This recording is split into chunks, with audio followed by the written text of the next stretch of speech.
welcome folks to this Filmmaker event here.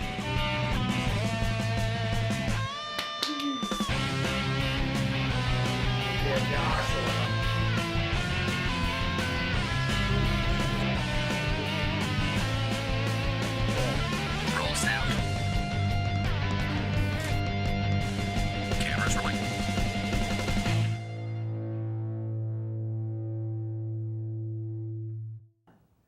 Hello and welcome to Butter City. Our guests today are from the Candy Eye Factory, a Twin Cities-based production team that specializes in experimental narrative films.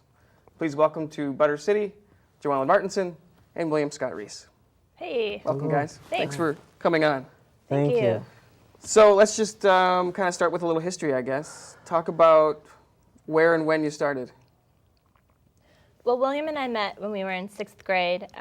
We had the same classroom teacher, and so we sort of instantly formed a friendship that was based in sort of creativity and collaboration. We worked on projects together. William wrote plays for our class to perform. Yeah, talk a little bit about that. I mean, I know I was reading your bio, and I know yours said something about kind of doing projects based on Disney characters, and you would write soap operas based on classmates? Yeah, it was the first one. I was in 5th grade. I don't know if you knew about it. Did you? No. Because we only sort of knew about each other in 5th grade. Like, I knew who she was, she knew who I was, but we weren't friends yet.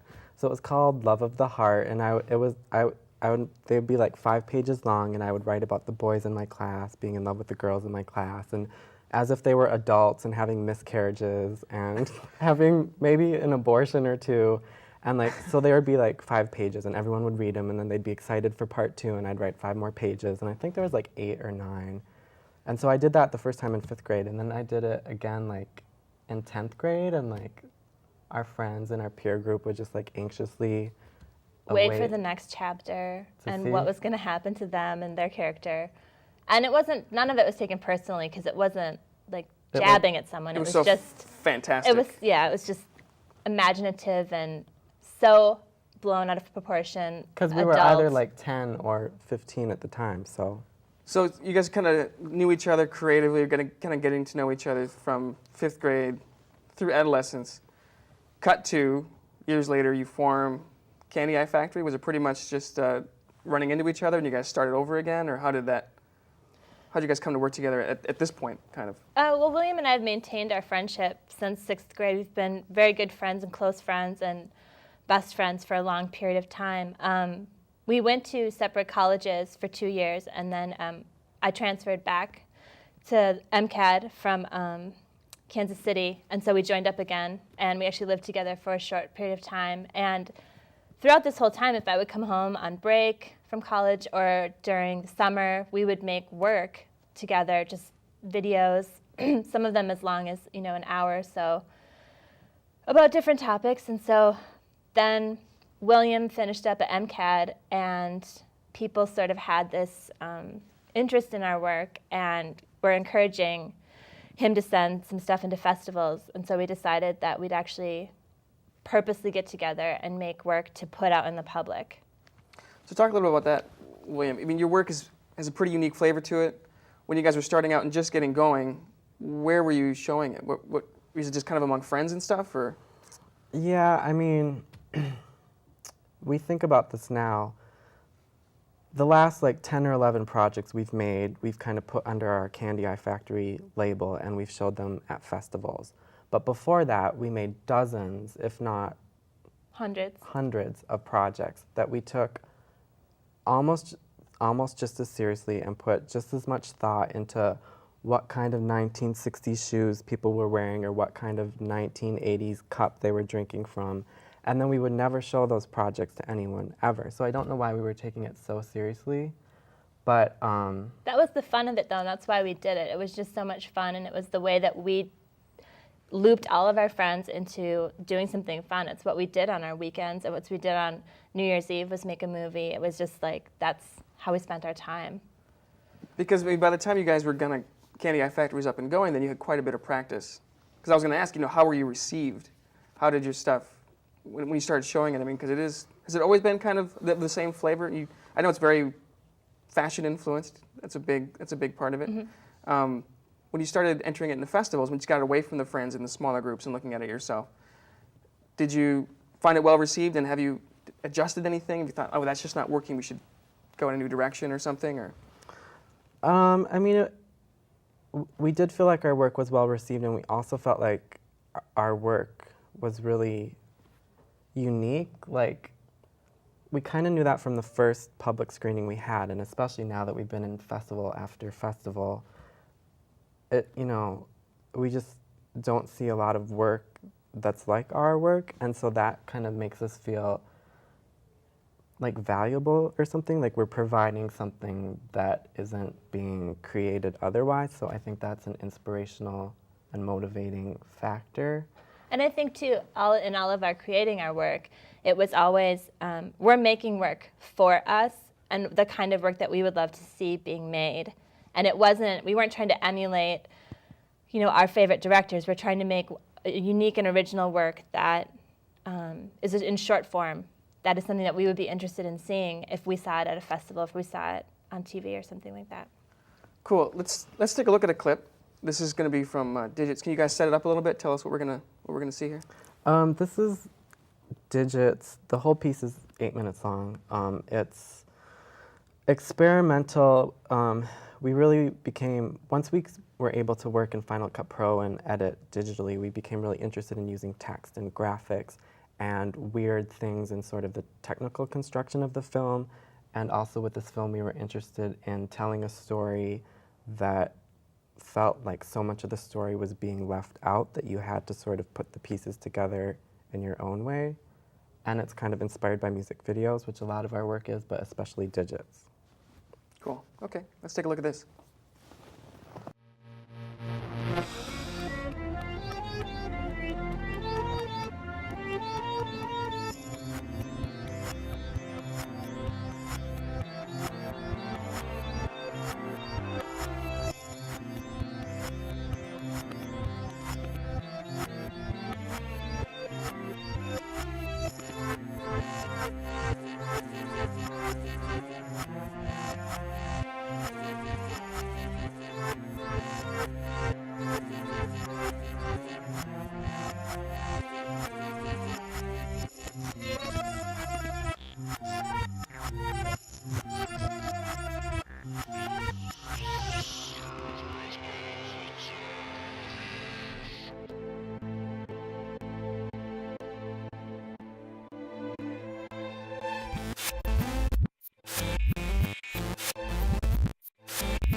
And that was an interesting clip. And joining us now on stage is Allison. She was in the Mallorys Go Black Market, a film that you guys opened, if I'm not mistaken. You guys opened the 2007 Slam Dance Film That's Festival? correct.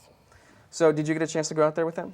No, didn't. I guess it was really packed there because Sundance was going on at the same time, so there was like no hotels or anything like that, and I had to work my day job, so. Yeah. I remember when we went, we had 11 people staying in one condo, Yeah. and it was pretty tight quarters.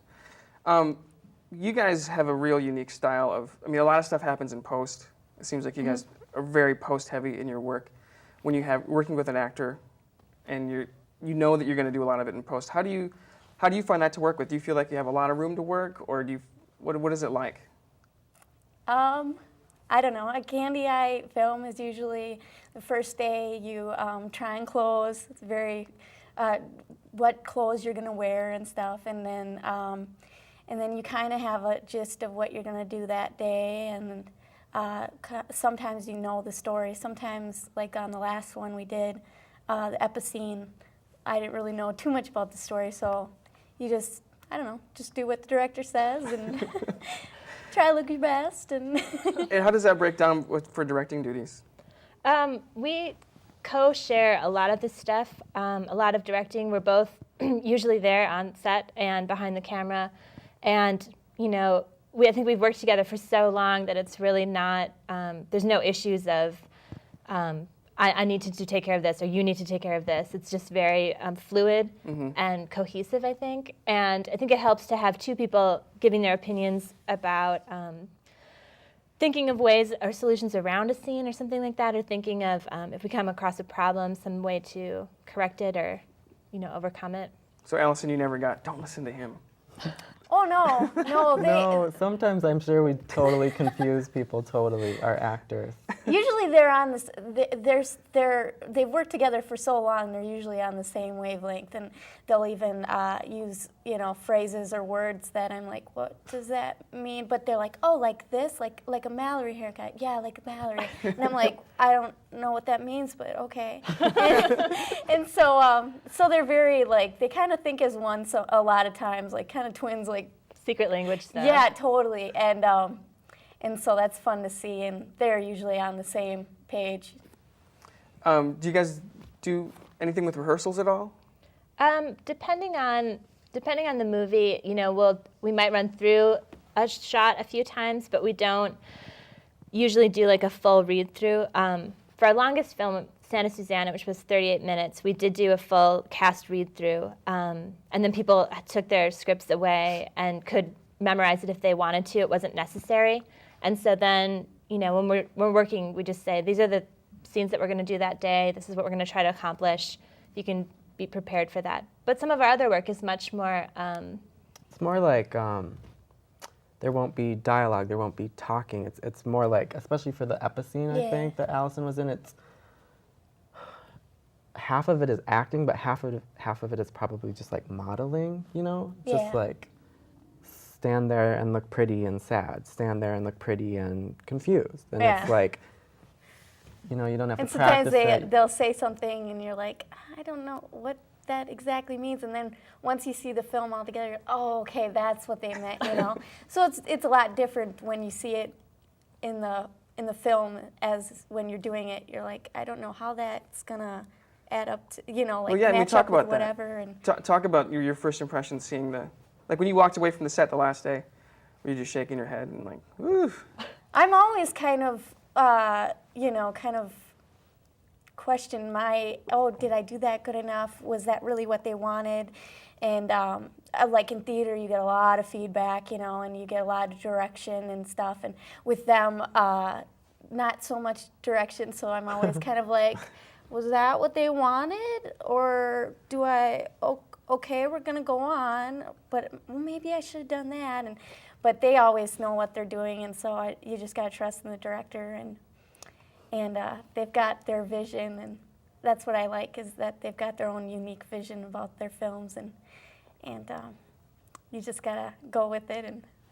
And you know, the nice thing about film is that they're gonna get the best product. That's what I keep liking about film so much, is that for theater, you're never going to have a perfect show, but for film, they're going to put the best pieces out there, and they're going to, you know, so it's always the perfect product that it could be, so it's kind of nice. Yeah, and film is weird too, because you have close-ups. You don't ever get that in theater. Yeah. So we're going to take a look at another clip. Let's talk a little bit about what we're going to see for this one. This is the clip from the Mallorys Go Black Market, which is a 13-minute piece about 3 fashionistas who pack a bunch of suitcases with vintage 80s clothes and take it to Russia to sell on the black market. Really? And this was the one that opened the 2007? This is the Slam Dance opening film, short. That must have been a lot of fun. Yeah. Let's take a look. With Miss Keaton as their muse, oversized, obviously Trump traditional fit, pinstripe denim was preferable to acid wash. Shoulder pads were reluctantly permitted, as long as they were Velcroed or otherwise removable.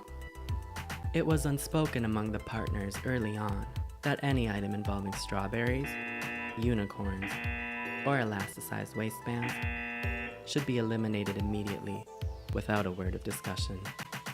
In limbo for all of June, the glances of Palm Springs patterned blazer, the hyperactive tapered slacks, and the cornrows windbreaker were quickly added to the list once it was discovered they were all reversible. By mid-July, 58 impressively Mallory-like items had been firmly booked for the journey to St. Petersburg. It had all been a piece of cake. But when the Foxy O'Clock black denim jacket came up for consideration, things started getting messy. So it's a film about fashionistas who go to St. Petersburg and sell their wares. We're joined now by Tina, who was also in this film. Tina, did you make it out to Slam Dance? I did. For just the first weekend. Just the first weekend. Talk about opening night, kind of the vibe. We'll start with. Sure. Very, very exciting and very stressful at the same time. You never knew quite what was going on. We got different directions from different people. But we saw a lot of celebrities and had a lot of fun. I mean, the one thing you're worried about when you're at a film festival is getting your screening attended. I mean, I've seen people make fake parking tickets, and put those on the cars. I've seen chocolate bars handed out. You see buttons. You see the poster wars that go on, people covering your posters. What was it like getting people into your screening? Did you guys have a hard time putting butts in the seats? We didn't, because we were opening night and because we were playing with, right before a feature film by the Alan Moyle, who had directed Pump Up the Volume and Empire Records. So he was well known. And then Wes Bentley was in that new feature at Slam Dance, and Scott Speedman from Felicity, and Taryn Manning. So because those celebrities were involved and it was opening night and the theaters at Slam Dance aren't terribly big, we knew we would be sold out opening night. And then also this year they changed it in Park City for Sundance and Slam Dance. When you're promoting your film, you can't Openly flyer on the street. You can't just hand a flyer out or postcard to someone. So Oh, really? we did take part in the poster wars, but again, we didn't really need to draw people to the theater. We just wanted them to see our iconic poster and kind of make themselves familiar with the look of the film, so that if they saw it again, they'd be familiar. How was it for you as an actress? Were you recognized? Did people come up to you after? Did you get any meetings out of it? Nope, I didn't. I think I looked so different in the Mallorys that people didn't really recognize me, even when William and JoEllen introduced me. Really? Well, I was watching this and I thought, oh, so I thought we were bringing you up here because you were in it. I was like, oh, she wasn't in this? And I'm like, no, that's her. Yeah, you do look. Yeah. You look very different. Do you have any funny anecdotal stories from the set working on this? Ooh. Well, we did have a rough day. I can talk about that. One of the scenes where we're laughing was really hard on Liz and I, just trying to get done. So that was a little rough. But otherwise, the film was probably the most fun that I've ever had. And how many takes are you guys doing? Tons. It's like we're ashamed, and like, a couple years ago, we could do things like in a take or 3 takes, and more it's just like 20 takes. It's just like keeps going. Fortunately, our shots are real short, and there's often not a lot of dialogue, so it's not as though someone has to memorize a monologue and repeat it. It's more of like getting a reaction that we need just right, or getting a placement just right, or just trying to coordinate different actors' reactions to one another and things like that.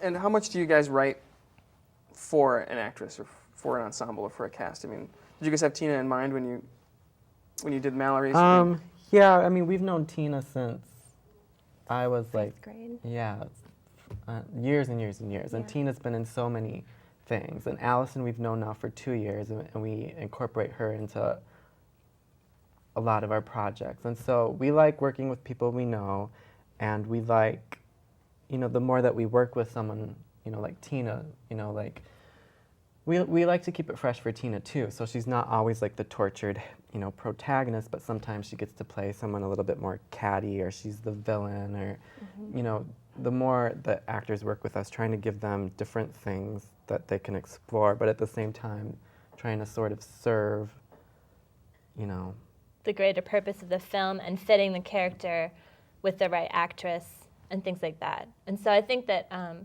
working with the same people also allows us to have a real comfortable work environment where it's really fairly casual, and it's not, sometimes it's intense, but I don't think it's intense all the time. And mostly people have fun on our films, I think. And so that's... Fun, question mark? Yeah, I think. There is a question. I mean, it is fun, but it is also work. not fun. So I think you You're a have screamer? What? You're a screamer. Yeah. And JoEllen Well, hits. if I can jump in, I think it's just mostly because, hour 10 starts to get a little rough. Yeah. But the 10 hours before that, super fun. Yeah. Yeah. Do you guys cut off at a certain hour, or do you? We've never pulled all-nighters. We've gone, I think, until 11 or something on a weekend. But it's generally agreed to, it's not just to work. like, pulling teeth or something. So. Cool. Can you guys tell me what's coming up next? You guys have played festivals all over the world. Our next movie is called The Epicene, which we haven't majorly premiered yet. It's really short. Tina's in it and Allison is in it. It's about these, in a way it's about these avant-garde European artists making really avant-garde work, but it's narrated kind of about mythological Greek lovers, and so everything that happens or that is portrayed is really surreal, and it could be pertaining to art, it could be pertaining to like Greek mythology. So we have that film, and then we have the film after that. The film after that we shot with a Pixel Vision camera, which is a toy camera from the 80s that was made by Fisher-Price. That's shot on an audio cassette but produces a video image. And so it's very pixely and in black and white. And William found one, and we'd been sort of interested in trying something like that out. And so we shot, I think, the film, maybe like 60% of the film in Pixel Vision, and then about the other 40% is shot in Mini DV, which is what we usually shoot in. Wow. So that's in the editing room right now and sort of reformatting itself into what it's going to become. Very cool. So next up, we're going to take a look at a clip from Santa Susanna. This was an award-winning short, I believe. It did. It won an award in Orlando. And Tina was in this? She was. She's the main character. Excellent. Okay, let's take a look at Santa Susanna. While passing the butcher shop, Carmela gasped to learn that the price of brisket, her most favorite of meat cuts, had suddenly dropped in price by over 70 cents a pound. Then, across from the nail salon, the bilingual boy she was almost certain had been crippled from the waist down just the day before was blasting a Nena Chariot track on his boombox, to which he was choreographing kicks, leaps, and variations on the moonwalk.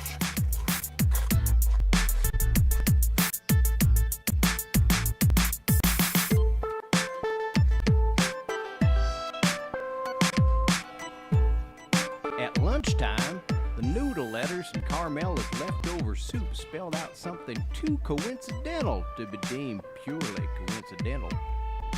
And when she stepped into the church's craft supply closet, and the magic markers she had needed were already out of their boxes, waiting for her, Carmela realized something truly magical was at work in her town, and she knew precisely who was responsible.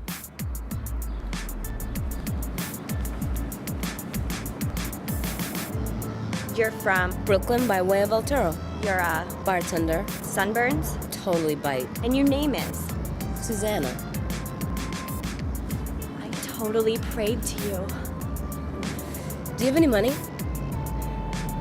Then why don't you just go bum me some Mike and Ike's from that gas station? Original or tropical? Tropical. Okay. It's good to have a friend who can get you Mike and Ike's. So the Legend of Santa Susanna, I know that that went to Orlando. Did you guys play that at any other festivals?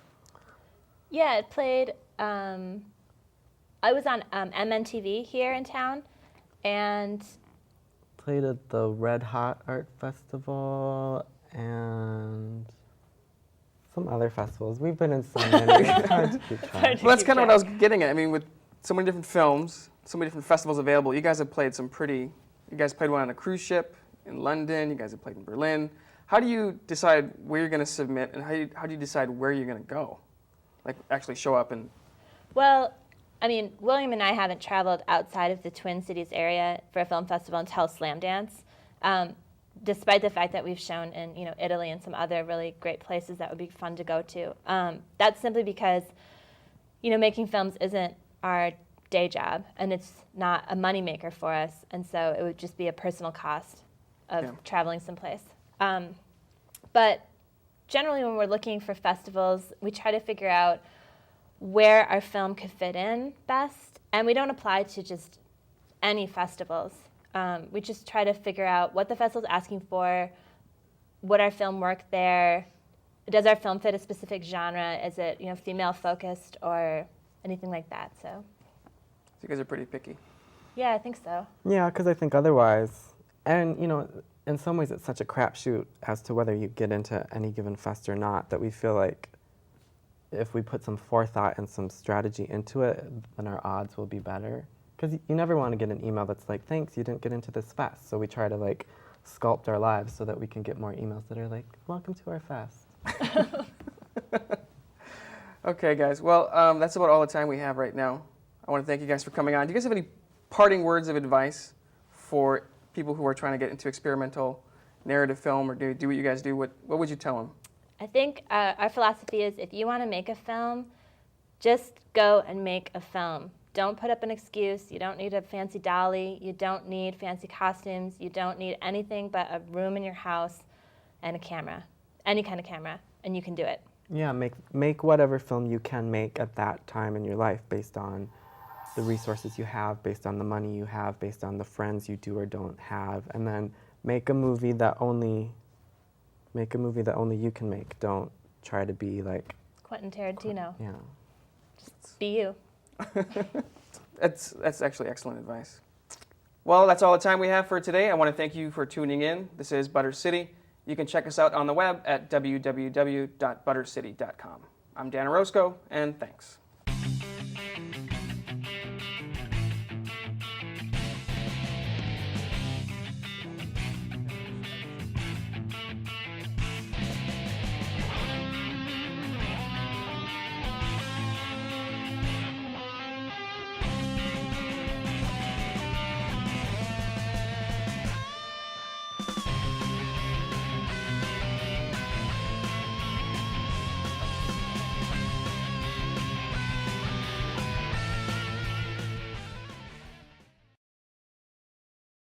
Support for Butter City is provided by